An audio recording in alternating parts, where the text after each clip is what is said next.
Nous l'avons vu pendant toute cette session, ce sont les multiples sens du mot dignité qui posent question, ce que le philosophe Jacques Ricot, à propos de la fin de vie, appelle la redoutable polysémie de ce mot. C'est en fait un piège dialectique et qui se retrouve dans le libellé de l'association principale en France de lutte pour l'euthanasie, de l'association pour le droit de mourir dans la dignité. Marie Duenzel, pour s'opposer à cette formule dialectique, a écrit un livre « Nous voulons tous mourir dans la dignité ». Qui voudrait mourir dans l'indignité ? J'ai entendu le président de la République nous dire, à propos de la bioéthique, la dignité, c'est un mot consensuel. Mais attention au consensus factice autour, au fond, de ce mot qui veut dire à la fois la dignité d'une fonction, présidentielle par exemple, la dignité d'un comportement, qui vaut d'ailleurs qu'il y a un crime d'indignité nationale, qui a déjà exceptionnellement été édicté, qu'ensuite il y a le sentiment de dignité. Pour soi-même, pour les autres, j'ai entendu quelqu'un me dire quelle déchéance à propos de cette situation, un sentiment de dignité. Et puis bien sûr le bras de fer entre une dignité relativiste, une dignité qu'on peut perdre, qu'on peut acquérir et perdre, et puis une dignité ontologique absolue. C'est ce bras de fer-là qui est au cœur du débat. Alors nous allons l'aborder en deux temps. D'abord l'impasse où nous conduit la dignité relativiste, et ensuite l'appel que nous lance la dignité ontologique.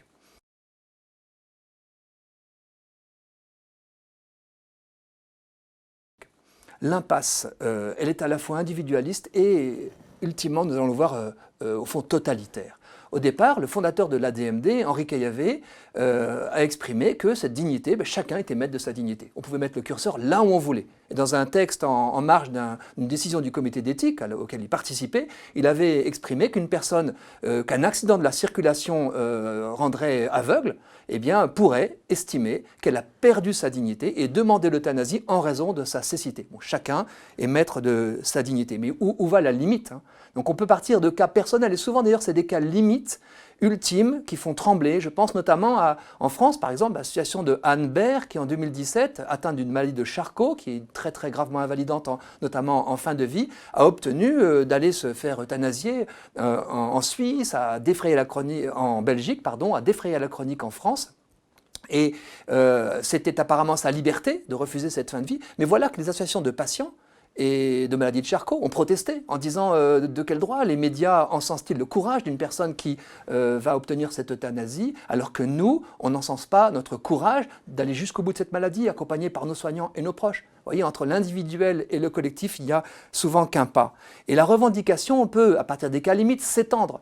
Avec la situation, vous l'avez sans doute entendu, de Jacqueline Jenkel, qui à 71 ans a affirmé en France, dans une interview à Combini, qu'elle allait demander le suicide assisté en Suisse cette fois, parce qu'elle ne voulait pas vieillir, elle voulait mourir en relative bonne santé. J'étais confronté à elle dans une émission et j'ai pu lui dire à quel point elle remettait en cause par ses phrases les situations des personnes handicapées. Et alors voilà ce qu'elle avait dit à Combini: la perte d'autonomie pour moi c'est la fin de la vie. Les EHPAD pour moi c'est des mouroirs. Je n'ai pas envie de me retrouver perfusé, ventilé, infantilisé, et après qu'on me torche. J'ai tout fait, voyagé, tout connu. J'ai pu lui dire, mais quand vous dites ça, pour les personnes que je connais et qui sont dépendants des mains d'une aide-soignante quotidiennement, pour la toilette, pour leurs besoins naturels, quelle humiliation! Et d'ailleurs, elle en était désolée.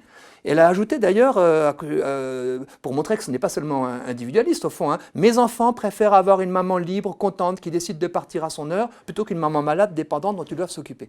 Alors là, elle implique d'autres, sans d'ailleurs peut-être leur avoir demandé son avis. On voit bien qu'il y a un affrontement entre une culture de l'indépendance et une culture de la vulnérabilité. Je me souviens avoir été confronté à Noël Châtelet, la sœur de Lège Jospin, dont la mère s'était suicidée en bonne santé, et elle disait « Ma mère nous a donné une leçon de force ». Moi j'ai pu dire « Mon père nous a donné une leçon de vulnérabilité », en consentant à ces temps de dépendance qui ont précédé sa mort et qui étaient riches de relations. Cette culture de l'indépendance, elle est très vite totalitaire. Et il ne faut pas oublier que la dignité relativiste, derrière, aboutit à l'idée qu'il y a des vies qui ne doivent pas vivre, qu'il y a des vies qui ne valent pas la peine d'être vécues et qu'il faut les empêcher. Cet eugénisme vient de très loin et c'est bien d'en prendre conscience. Charles Richer, prix Nobel de médecine, écrit La sélection humaine, il reçoit le prix Nobel cette année-là, et je vais vous lire très rapidement un extrait de ce livre, La sélection humaine, essayez de faire taire toutes les émotions violentes qui peuvent vous envahir, mais pour vraiment entendre ce qui se disait à l'époque. Après l'élimination des races inférieures, le premier pas dans la voie de la sélection, c'est l'élimination des anormaux. Proposant résolument cette suppression des anormaux, je vais assurément heurter la sensiblerie. On va me traiter de monstre, parce que je préfère les enfants sains aux enfants tarés, et que je ne vois aucune nécessité sociale à conserver ces enfants tarés. Mais où est l'avenir de penser chez les sourds-muets? Ces ébauches d'humanité, ces produits disgraciés, condamnés en eux ou en leur descendance à être toujours des rebuts, ces pauvres avortons, ne peuvent inspirer que pitié, dégoût et aversion. Ce qui fait l'homme, c'est l'intelligence. Une masse de chair humaine sans intelligence humaine, ce n'est rien. Il y a de la mauvaise matière vivante qui n'est digne d'aucun respect, ni d'aucune compassion. Les supprimer résolument serait leur rendre service. Quelle joie peuvent-ils attendre de la vie? Même si à force de soins on prolonge de quelques mois ou de quelques années l'existence d'un hydrocéphale, il ne sera jamais qu'un être dégradé, indigne du nom d'homme. Fin de citation. Ça, c'est profondément ancré dans nos mentalités, mine de rien, même si ça nous choque. Heureusement, à la même époque, il y avait la fameuse Helen Keller aux États-Unis, née, qui a été accidentée dans la toute prime enfance et qui est devenue sourde et aveugle et qui est devenue une très grande dame avec énormément d'influence, d'écriture de livres, etc., grâce à ceux qui ont cru en elle. Officiellement, sur ce sujet, les choses sont tranchées. Vous le savez, depuis 1948, parce que le nazisme est passé par là, la Déclaration universelle des droits de l'homme de 1948, qu'on a souvent citée dans cette session, tous les êtres humains naissent libres et égaux en dignité et en droit.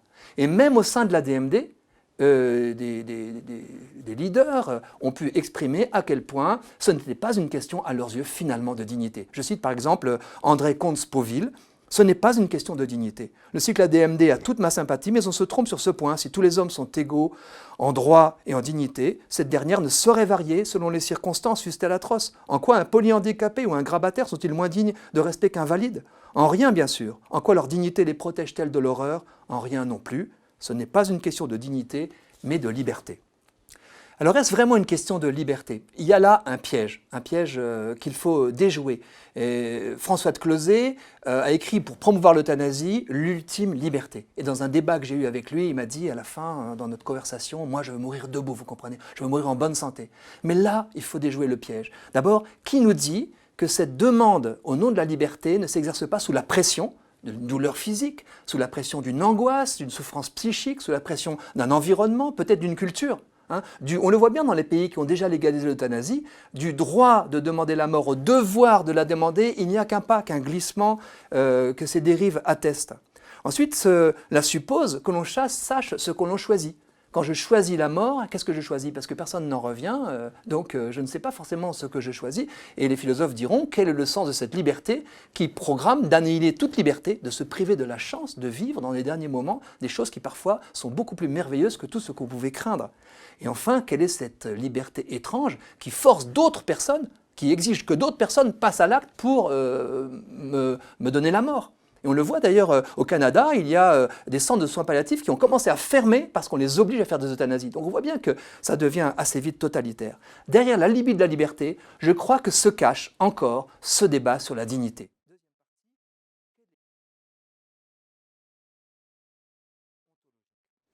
On le voit, ce n'est pas gagné. L'idée d'une dignité relative est ancrée dans nos mentalités et Anne Lebrun a eu raison de nous demander au fond de nous regarder dans la glace pour, j'interprète, pour accueillir, vraiment accueillir notre propre dignité, la sacralité de notre vie, ce qui n'est pas gagné pour aucun d'entre nous. C'est une bataille intérieure, mais c'est aussi une bataille de société et la pandémie de la Covid-19 nous l'a montré quand on entend des médecins par exemple qui disent qu'en EHPAD, les personnes âgées, hébergées, attendent la mort. Quel est le regard qu'on porte sur ces vies, sur la qualité possible de ces vies chez ces médecins. Alors comment se pose concrètement, en cas de grave maladie, de grave handicap, ce sentiment que la vie ne vaut plus la peine d'être vécue? Rarement les personnes elles-mêmes, plus souvent les proches et les soignants. Chez les personnes elles-mêmes, c'est rarement en situation, mais il y a des personnes qui, effectivement, sous l'emprise d'une douleur physique ou d'une angoisse psychique, vont demander la mort. Souvent, c'est parce qu'elles ne sont pas bien accompagnées, c'est des questions qu'il faut entendre, auxquelles il faut répondre. C'est rare, c'est rare. Et il est rare que ça soit permanent. Mais assez souvent, enfin le plus fréquemment, ce sont des peurs. peur de ce qui va arriver, peur de l'aggravation, peur d'un acharnement thérapeutique, peur d'une démence, d'une incontinence. Et c'est souvent par anticipation que les personnes revendiquent l'euthanasie. Et je me souviens avoir préparé un débat avec Jean-Luc Romero où je lui ai posé cette question parce que j'y avais réfléchi. Ne croyez-vous pas que ceux qui réclament l'euthanasie, ce n'est pas parce qu'ils s'interrogent quand je serai devenu moche, vieux, incontinent, dément, est-ce qu'il y aura encore quelqu'un pour prendre soin de moi et pour m'aimer? Et Jean-Luc Romero avait dit oui, c'est vrai. Et il était tombé un peu de la dialectique, oui, c'est vrai, et puis il avait demandé qu'on discute intellectuellement, il ne voulait pas parler de lui. Mais c'est cette angoisse-là qui est souvent cachée dans l'anticipation, la demande par avance d'une euthanasie. Ensuite, les proches sont plus fréquents à demander l'euthanasie. Pourquoi? Parce que je me sens responsable de la souffrance d'un proche, de sa peine. J'ai tendance à me sentir responsable et je peux être tenté d'effacer, entre guillemets, cette souffrance que je vois parce que c'est une façon aussi de me déculpabiliser. C'est aussi souvent l'épuisement du proche. Celui qui a tellement et tellement donné, il peut devenir maltraitant parfois ou il peut dire à un moment donné, j'en peux plus. On peut le comprendre, bien sûr, ça nécessite de l'aider.